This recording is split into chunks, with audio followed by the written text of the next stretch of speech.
Y aquí en Buenos Días Canarias, como cada martes llega el momento de abrir nuestro gabinete de lo insólito, vamos a alimentar un poco más nuestra más sana curiosidad y les hablamos de historias y de hallazgos sorprendentes. Por cierto, José Gregorio, que esto de elegir el martes también tiene su aquel. Pues sí, los martes, buenos días.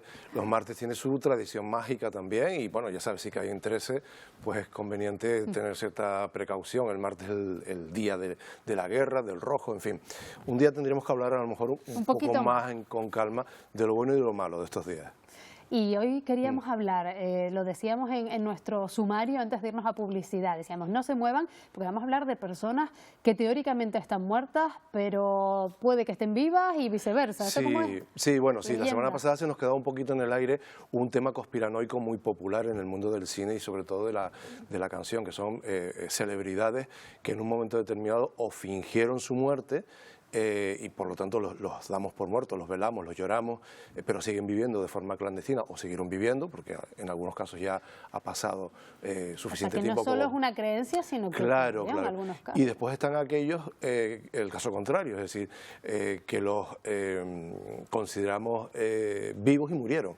Y por lo tanto, ¿cómo pueden seguir viviendo si murieron? Bueno, pues a través de dobles que nos han colocado y que han cuajado hasta el punto de que nos lo hemos creído. ¿Pero de quiénes hablamos? Bueno, por ejemplo, en el caso de los que siguieron viviendo a pesar de haber sido dados por muertos, por ejemplo, el caso de Hitler, se hablaba de Marilyn Monroe, de Elvis Presley, es decir, hay una serie de personajes a lo largo de la historia que bien por persecuciones políticas o bien por el agobio, como el caso, por ejemplo, de Michael Jackson, de la fama, de procesos judiciales, pues existe la teoría conspiranoica de que fingieron su muerte para desaparecer y vivir de forma anónima, incluso a veces con cirugía estética, etcétera, en otros lugares del mundo. Quizás entonces, también el deseo de muchos fans de no obvio, perderlos de vista, efectivamente, ¿no? De pronto si las muertes son inesperadas, no siguen un proceso natural, hay un colapso, ¿no? en los fans y bueno, la esperanza de que puedan seguir viviendo y en algún momento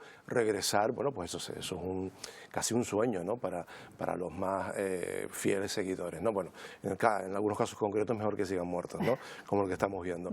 Pero después están aquellos que pudieron morir por sobredosis, por accidentes, especialmente en el mundo de la música y del cine, y que la industria, dado que eran personajes que vendían mucho, dado que eran el caso de Angelina Jolie, que arrastraban en taquilla, pues decidieron buscar un doble y colarnos, ¿no? Imagínate un Luis Miguel, a cuyos conciertos a lo mejor hemos podido ir, que hemos ido al doble, ¿no? En fin, pues este tipo de cosas, DiCaprio, por ejemplo, imagínate que hubiese muerto antes incluso del Titanic, ¿no? Bueno, pues este tipo de historias circulan con mucha fuerza. El caso más famoso es el de Paul McCartney, es decir, ya se le atribuye haber muerto en los años 60, es decir, imagínate, desde entonces todavía había Beatles y, por supuesto, una carrera musical muy exitosa y todavía vigente, ¿no?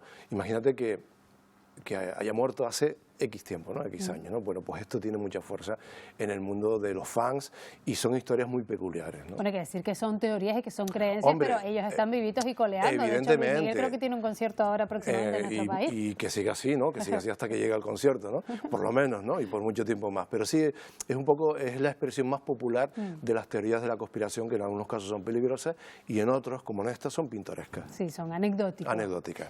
¿Qué tiene la Luna para ser tan especial? Bueno, tiene algo muy mágico, ¿no? Que nos acompaña desde hace miles, millones de años como especie y miles de años como civilización. Hay una fascinación increíble y hemos establecido tradiciones, hemos establecido prácticas vinculadas con el culto a la Luna, con la capacidad supuestamente que tiene la Luna de influir en los ciclos vitales de los humanos. Incluso los nacimientos. Efectivamente. Entonces, bueno, desde el punto de vista científico sabemos así cierta, y aquí está la explicación para muchos de ustedes, que la luna llena perturba el sueño, la calidad del sueño la reduce y baja también, pues no sé si casi media hora, pues la capacidad para dormir, ¿no? O sea, con lo cual sí que hay, al menos desde el punto de vista científico, esto está constatado. Después se habla de los ciclos menstruales, de la influencia sobre la agricultura, bueno, hay todo un protocolo y una larga tradición de cómo los ciclos lunares influyen en cuándo sembrar, en cuándo podar, y eso lo sabe muy bien nuestra gente del campo. Así que hemos ido a la luna, hay conspiraciones sobre la luna que descartamos, que si no hemos llegado, que si la luna es hueca, que si es artificial. Esto es muy curioso, porque la luna tiene cosas muy curiosas. Sabemos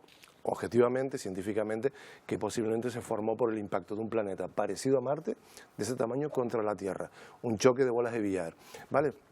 Y de ahí surgió una expulsión de masa que se fue enfriando y al final tenemos la Luna, que tiene un tamaño muy grande con respecto a la Tierra. Eso no se observa pocas veces, y de ahí las teorías de que es artificial, pero obviamente sabemos que no lo es, y bueno, hay misterios lunares que sí que son ciertos. ¿Dónde está el agua? Si están los polos o no, si puede haber en las cuevas indicios de vida, en las cuevas que tiene la Luna.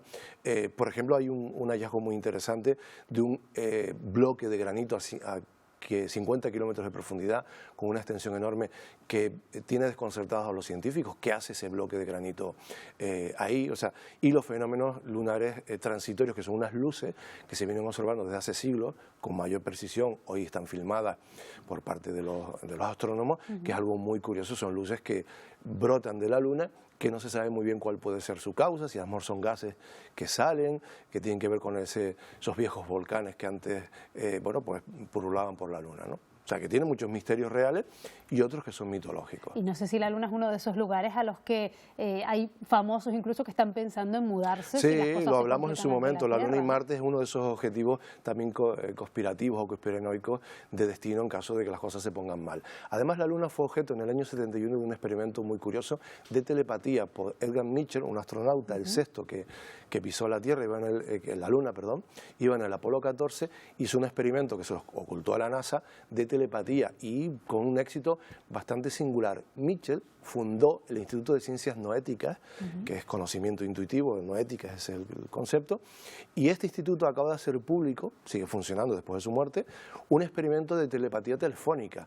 ¿Qué dice? En la época en la que no llevábamos móviles con la agenda, si te llamaban a casa, a veces adivinabas quién era, estabas pensando en esa persona. Esto se llama telepatía telefónica, es el fenómeno, hoy también se da con correos electrónicos, la gente tiene el pálpito de que alguien le va a escribir o le va a mandar un WhatsApp y aparece ese WhatsApp, ¿no?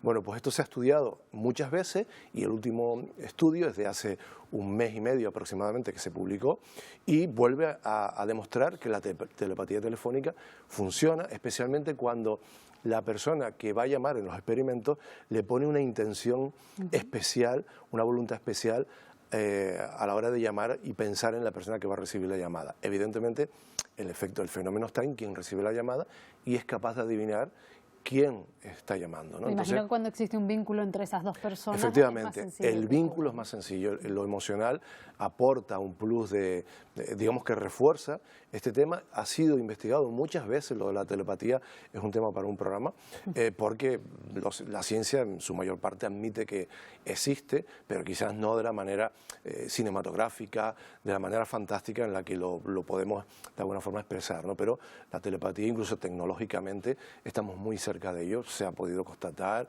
registrar, con lo cual, bueno, es un tema un día para ponernos de acuerdo telepáticamente, Marta, y hablar de ello. Bueno, pues lo haremos y de entrada pues te esperamos el próximo martes para seguir descubriendo curiosidades de este mundo nuestro. Perfecto, te contaré los temas telepáticamente. Por telepatía. ¿Vale? Un abrazo, gracias. Gracias, un abrazo.